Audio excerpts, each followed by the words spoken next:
Joe Gardner, a middle school music teacher from New York City, dreams of a career in jazz, even though his mother objects to it, fearing for his financial security.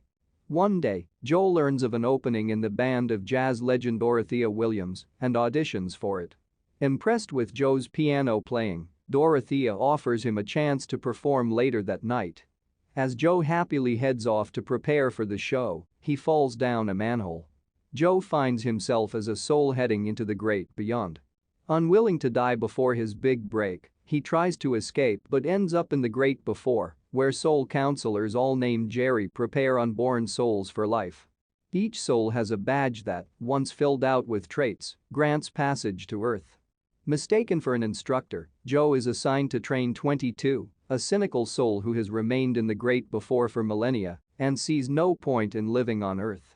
She needs to find her spark to complete her badge and agrees to give it to Joe so that he can return home. Joe tries to assist 22 in finding a passion, but the attempts prove futile.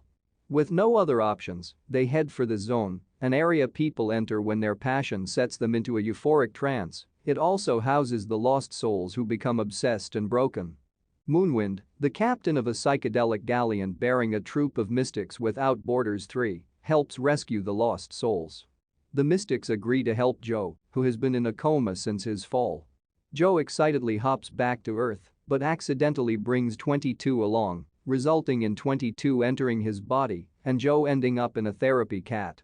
Initially frightened, 22 settles into Joe's body and finds great enjoyment in the little things in life.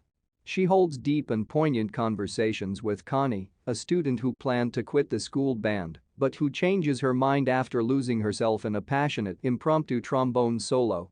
Meanwhile, Terry, an accountant designated to counting souls headed to the great beyond, goes to Earth to look for the missing Joe. Joe and 22 find Moonwind at his day job as a sign twirler to help restore Joe to his body, but 22 experiences an epiphany and decides she must find her purpose on Earth.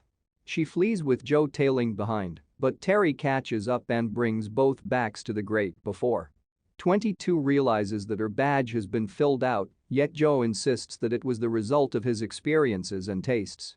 22 angrily tosses the badge at him and disappears into the zone.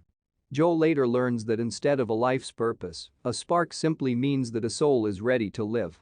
Joe heads back to Earth and has a successful performance with the Dorothea Quartet. The experience, however, is not as fulfilling as Joe expected. Worse, he might have to repeat the same routine night after night. Realizing his senseless and selfish ways with 22, he decides to return the badge. Inspired by the object she collected while in his body, Joe plays the piano to enter the zone and look for 22, who has become a lost soul. Using a small maple seed 22 had kept, Joe convinces her that she is ready to live, returning her to normal.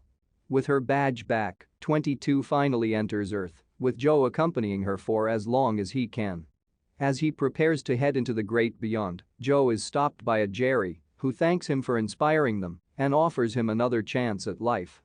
Joe accepts and returns to his body on Earth, now ready to live and appreciate every moment of his life.